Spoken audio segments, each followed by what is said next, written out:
अस्सलाम वालेकुम स्टूडेंट्स, मैं उम्मीद करता हूं कि आप सब खैरियत से होंगे। स्टूडेंट्स, हम ऑर्गेनिक केमिस्ट्री का चैप्टर नंबर 11 डिस्कस कर रहे थे। उसका सेकंड टॉपिक डिस्कस करने जा रहे हैं, नोमेनक्लेचर ऑफ अल्कोहल। अल्कोहल का नोमेनक्लेचर कुछ यूँ है कि हम उसको दो तरह से डिफाइन करते हैं कि कॉमन नेम और सेकेंड है आयोपैक नेम। कॉमन नेम हम किसी भी अल्कोहल का कैसे लिखते हैं उसको हम पहले देखते हैं कि सिंपलेस्ट अल्कोहल या लोएस्ट अल्कोहल को हम कॉमन नेम देते हैं। कैसे? Its name is written by first the name of alkyl group after with the added word alcohol. के पहले हमने क्या करना है, जो अल्काइल ग्रुप अटैच है ना उसका नाम लिखेंगे। जैसे यहाँ पर देखिए हमने लिखा मिथाइल, क्यों? यहाँ पर मीथेन ग्रुप, मीथेन प्रेजेंट है और अगर हम इससे हाइड्रोजन रिमूव करते हैं तो वो मिथाइल बन जाएगा। तो ये मिथाइल है, साथ क्या अगर फंक्शनल ग्रुप OH अटैच है, हमने क्या लिखा है अल्कोहल। तो ये मिथाइल अल्कोहल हमारे पास क्या होगा, अल्कोहल का कॉमन नेम। उसके बाद सेकंड पे यहाँ पर इथाइल है तो हमने इथाइल लिखा। इथाइल के बाद फंक्शनल ग्रुप अल्कोहल है तो हमने लिख दिया ये इथाइल अल्कोहल। उसके बाद नेक्स्ट स्टूडेंट्स क्या है, इसका आयोपैक नेम हम कैसे लिखते हैं, इसके कुछ रूल्स हमें डिफाइन किए हैं। फर्स्ट रूल ये, सिलेक्ट द लॉन्गेस्ट चेन। हमने लिखा that must have a hydroxy group that give the parent name of alcohol. कि वो ग्रुप, वो लॉन्गेस्ट चेन आपने सिलेक्ट करनी है जिसमें हाइड्रोक्सी ग्रुप लाजमी मौजूद हो, उसको हम नाम देते हैं लॉन्गेस्ट चेन का। और उसमें वो लॉन्गेस्ट चेन हमें क्या बताती है, वो हमें पेरेंट नेम देगी अल्कोहल का। जैसे यहाँ पर देखिए टोटल 3 कार्बन है, हमने यहाँ पर इसको कहा प्रोपानोल। ये OL क्यों आता है, सेकेंड रूल में देखें, the ending E of alkane is replace with OL। कि यहाँ पर आपके पास ये 3 कार्बन है, इसको हम लिखते हैं प्रोपेन।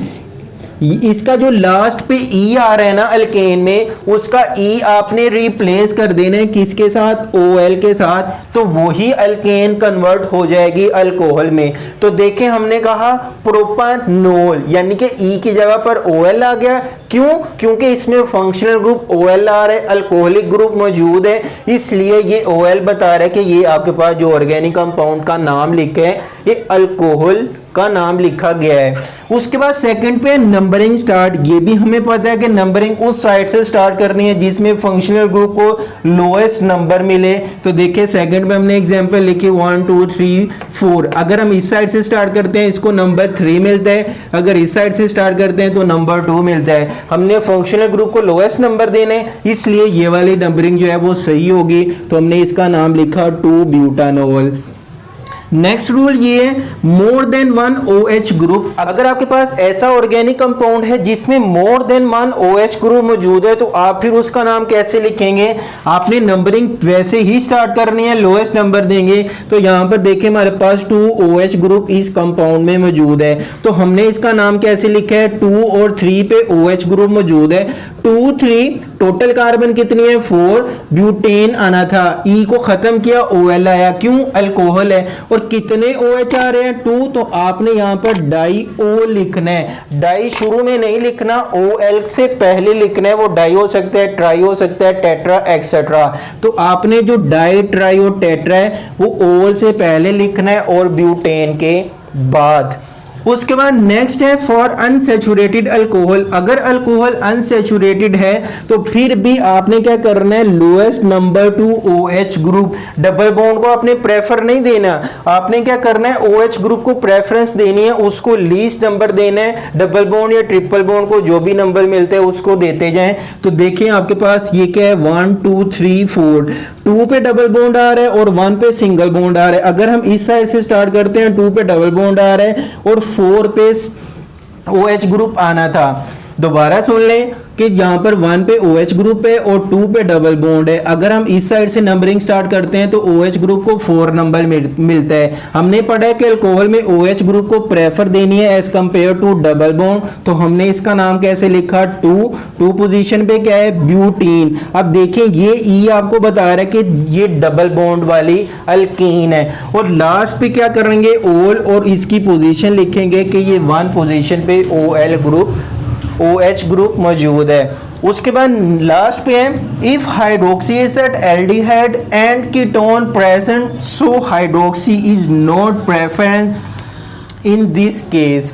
अगर आपके पास ऐसा ऑर्गेनिक कंपाउंड मौजूद है जिसमें क्या हो, OH के अलावा हाइड्रोक्सी एसिड, एल्डिहाइड या कीटोन प्रेजेंट होंगे तो आपने क्या करना है, हाइड्रोक्सी एसिड को पहले नंबर देना है। अगर एल्डिहाइड है उस कार्बन को पहले नंबर देना है, अगर कीटोन है उसकी कार्बन को पहले नंबर देना है। तो हाइड्रोक्सी एसिड में देखिए हमने कहा कि ये वाला एसिडिक ग्रुप है, इसको फंक्शनल ग्रुप कहेंगे 1, 2 पे OH मौजूद है और 3 पे एक मिथाइल है। तो इसका नाम भी लिखेंगे तो आपने वो जो पेरेंट नेम है उसको एसिड के साथ ही लिखना है। तो देखिए हमने लिखा 2 हाइड्रोक्सी, 2 पे हाइड्रोक्सी मौजूद है और टोटल कितनी कार्बन है 3। तो ये प्रोपानोइक, और ये हमने पढ़ा था कि फंक्शनल ग्रुप अगर एसिड होगा तो हम इसको एसिडिक लिखते हैं। तो प्रोपानोइक एसिड, इसका कॉमन नेम होता है लैक्टिक एसिड। और ये लैक्टिक एसिड का फॉर्मूला पूछा जाता है, what is the formula of lactic acid, या ये MCQs में भी पूछा जा सकता है कि इसका जो आयोपेक नेम है वो क्या होता है। तो आपको दोनों तरह से पता होना चाहिए। उसके बाद सेकंड पे है आपके पास, अगर ये वाली कार्बन है इसमें भी एसिडिक ग्रुप मौजूद है और हाइड्रोक्सी मौजूद है, तो हमने क्या करना है, प्रेफरेंस एसिड को देनी है। तो हमने इसको लीस्ट नंबर दिया है 1, 2, 3, 4। 2 और 3 पे हाइड्रोक्सी मौजूद है तो हमने लिखा 2, 3 डाई हाइड्रोक्सी। 1 और 4 पे कौन मौजूद है, डाईओइक एसिड। और इसका जो कॉमन नेम है इसको हम नाम देते हैं टार्टरिक एसिड। ये टार्टरिक एसिड का भी फॉर्मूला जो है वो इम्पोर्टेंट है, इसका स्ट्रक्चर भी आना चाहिए, इसका कॉमन नेम भी आपको आना चाहिए। तो स्टूडेंट्स मैं उम्मीद करता हूँ कि आपको इस लेक्चर की समझ आई होगी। अगर फिर भी कोई क्वेश्चन हो या कन्फ्यूजन हो आप कमेंट बॉक्स में पूछ सकते हैं। एक्सरसाइज में उसने कुछ क्वेश्चन दिए है इस नोमेनक्लेचर के रिलेटेड, आप उसकी प्रैक्टिस कीजिएगा। अगर कोई भी कन्फ्यूजन हो तो आप मुझसे पूछ सकते हैं कमेंट।